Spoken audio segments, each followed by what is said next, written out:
Assalamualaikum warahmatullahi wabarakatuh. Perkenalkan nama saya Faizal Qadri Trianto dengan NIM akhir 2022 1037 0311 015 dari kelas AIK 4 kelas G. Pada presentasi kali ini saya akan menjelaskan tentang salah satu tokoh sejarah Islam yaitu Ibnu Sina dengan topik yaitu peranan dan warisannya dalam sejarah dan masa kini. Untuk yang topik pertama yaitu nama lengkap dan tanggal kelahiran. Ibnu Sina juga dikenal sebagai Abu Ali Al-Husain Ibnu Abdullah Ibnu Sina, lahir pada tanggal 22 Agustus 980 Masehi di Bukhara, Uzbekistan. Dan tanggal meninggal dan pemakaman yaitu pada tanggal bulan Juni 1073 di Hamadan, Iran dan dimakamkan di sana. Ibnu Sina dikenal sebagai salah satu intelektual paling cemerlang di dunia Islam pada abad pertengahan. Lahir di Bukhara yang kaya akan budaya dan ilmu pengetahuan.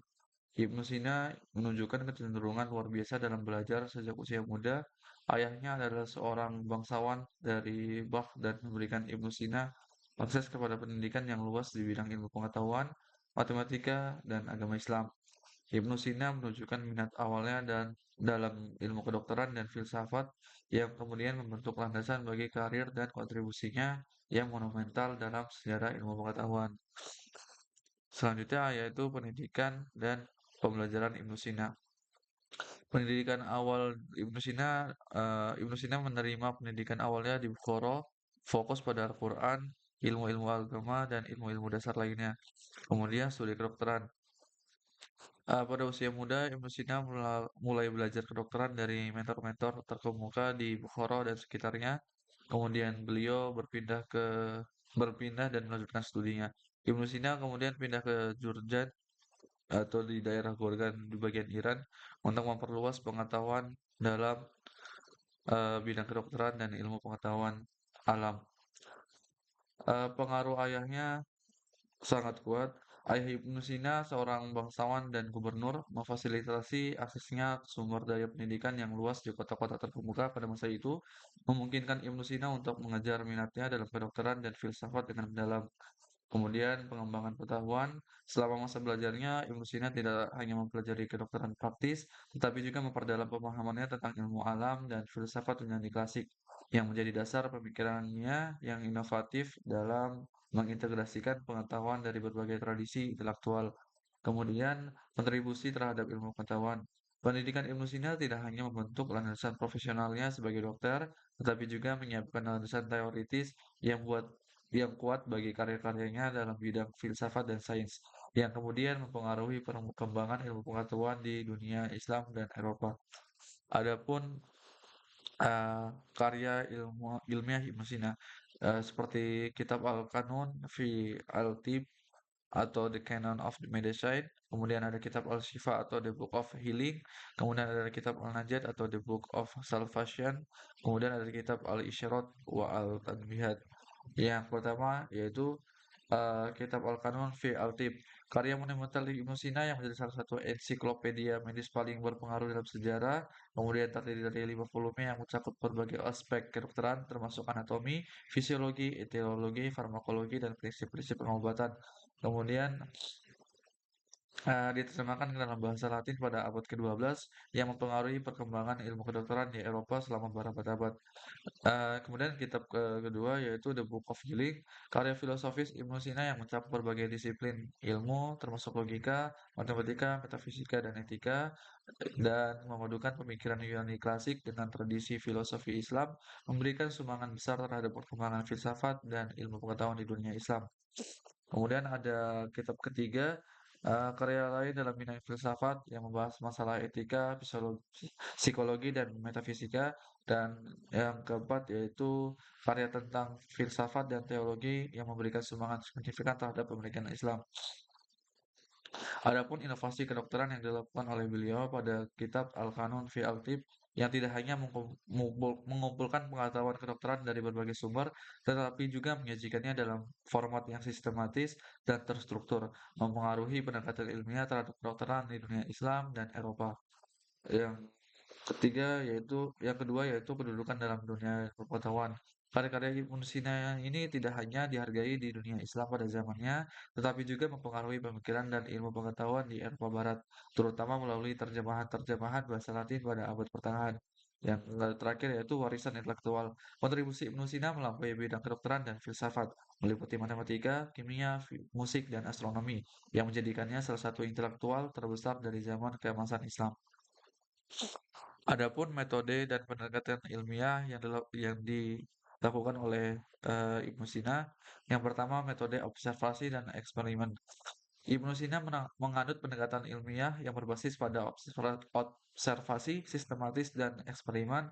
Kemudian dalam akaryanya yaitu Al-Kanun fi Al-Tib, ia menggunakan metode ini untuk mengumpulkan data medis, mengamati gejala penyakit, dan menguji berbagai metode pengobatan. Kemudian pendekatan ini menandai perkembangan awal metode ilmiah modern di dunia Islam. Yang kedua, penekanan pada rasionalitas dan logika. Sebagai seorang filosofi, Ibnu Sina menekankan penggunaan rasionalitas dan logika dalam memahami alam semesta dan fenomena alam, seperti karyanya yaitu Kitab Al-Syifa, memadukan warisan filsafat Yunani dengan tradisi pemikiran Islam, menawarkan pemahaman baru yang bersifat sistematis dan logis. Adapun yang ketiga yaitu penggunaan pengujian empiris. Ibnu Sina menggunakan pengujian empiris untuk menguji teori-teori dalam kedokteran dan filosofi, dan prinsip ini membantu membedakan antara keyakinan berdasarkan pengalaman langsung dan spekulasi teoritis belaka. Dan yang keempat yaitu penerapan dalam kedokteran dan filsafat.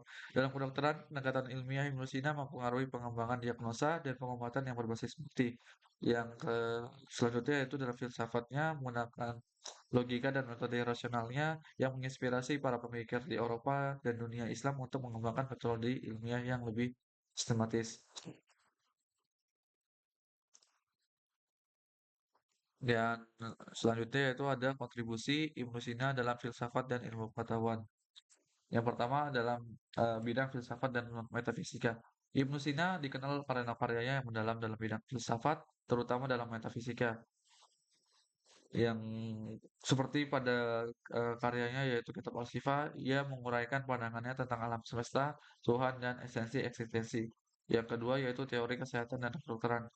Mengacu pada karyanya yaitu Al-Qanun fi Al-Tib, ia merupakan sumbangan penting dan karya tersebut merupakan sumbangan penting dalam sejarah kedokteran, yang mana teorinya tentang penyakit, pengobatan, dan klasifikasi obat-obatan mempengaruhi praktik kedokteran di dunia Islam dan Eropa. Yang selanjutnya yaitu ada matematika dan sains alam. Ibnu Sina juga memiliki kontribusi signifikan dalam matematika dan sains alam. Ya, salah satu karyanya tentang geometri dan astronomi serta pemahamannya tentang fisika mengilhami penelitian lanjutan di dunia Islam. Dan yang keempat yaitu pemikiran etika dan politik. Selain itu, Ibnu Sina juga mengembangkan teori etika dan politik dan pandangannya tentang keadilan sosial dan pemerintahan berdasarkan hukum yang adil memberikan fondasi bagi pemikiran politik dalam tradisi intelektual Islam. Adapun tambahan seperti misalnya inovasi dalam filosofi, Ibnu Sina memadukan warisan filosofis Yunani dengan tradisi Islam, kemudian pengaruhnya sangat luas. Karya-karya Ibnu Sina tidak hanya mempengaruhi perkembangan ilmu pengetahuan di dunia Islam, tetapi juga menyebar ke Eropa Barat. Kemudian legasi dalam pendidikan, kontribusinya dalam pendidikan, baik dalam konteks medis maupun filsafat, menandai keberlanjutan pengaruhnya dalam budaya pendidikan dan intelektual. Terakhir yaitu penelitian dan eksperimen. Gaya penelitiannya yang metodis dan eksperimental memberikan contoh penting tentang bagaimana membangun pengetahuan berdasarkan bukti empiris dan logika rasional. Adapun warisan dan pengaruh Ibnu Sina di masa kini. Yang pertama yaitu kontinuitas dalam kedokteran modern. Kontribusi Ibnu Sina dalam karyanya Al-Qanun fi Al-Tib menjadi dasar bagi pengembangan ilmu kedokteran modern. Ya, kemudian prinsip-prinsipnya tentang diagnosa, pengobatan, dan etika medis masih relevan dan diterapkan hingga saat ini. Yang kedua yaitu pengaruh dalam filsafat dan metafisika. Pemikiran Ibnu Sina tentang metafisika, eksistensi, dan hubungan antara ilmu dan agama tetap dipelajari dalam konteks filosofi modern, dan karyanya mempengaruhi filosofi barat dalam dan pemikiran metafisika. Yang ketiga, yaitu penelitian ilmiah dan metodologi. Pendekatan ilmiah Ibnu Sina termasuk metodologi, eksperimen, dan penelitian sistematis memberikan landasan penting bagi ilmu pengetahuan modern. dan prinsip-prinsipnya tentang penggunaan bukti empiris dan deduktif mengilhami perkembangan metodologi penelitian. Yang keempat, keadilan sosial dan politik. Pemikiran Ibnu Sina tentang keadilan sosial dan hukum berdasarkan akal sehat tetap relevan dalam diskusi tentang sistem politik dan hukum kontemporer.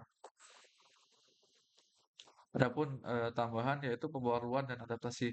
Meskipun berakar pada tradisi klasik, pemikiran Ibnu Sina terus disesuaikan dengan konteks zaman modern. Yang kedua yaitu inspirasi dalam pendidikan. Karya-karya Ibnu Sina juga menginspirasi pendekatan pendidikan yang holistik yang mengintegrasikan ilmu pengetahuan dengan nilai-nilai etika dan spiritualitas. Spiritualitas. Yang ketiga yaitu penghargaan global. Karya Ibnu Sina diakui secara global sebagai salah satu intelektual paling berpengaruh dalam sejarah. Dan yang terakhir yaitu peran dalam pembangunan manusia. Warisan Ibnu Sina tidak hanya terbatas pada pengetahuan, tetapi juga menggarisbawahi pentingnya pengembangan manusia yang komprehensif, mencakup aspek fisik, intelektual, dan bermoral. Yang mana terakhir yaitu simpulan, dengan demikian Ibnu Sina tidak hanya merupakan figur berpengaruh dalam sejarah intelektual Islam, tetapi juga sebagai tokoh yang menginspirasi dan memberikan landasan penting bagi berbagai bidang ilmu pengetahuan dan pemikiran manusia. Warisannya yang mendalam dan multifaset ini terus mempengaruhi dan menginspirasi generasi setelahnya, menegaskan pentingnya penghargaan terhadap keberagaman dan warisan intelektual global. Mungkin cukup sekian presentasi saya mengenai salah satu tokoh sejarah Islam. Eh, Mungkin kurang lebihnya apabila ada kesalahan kata dan pengucapan saya minta maaf. Sekian terima kasih. Wassalamualaikum warahmatullahi wabarakatuh.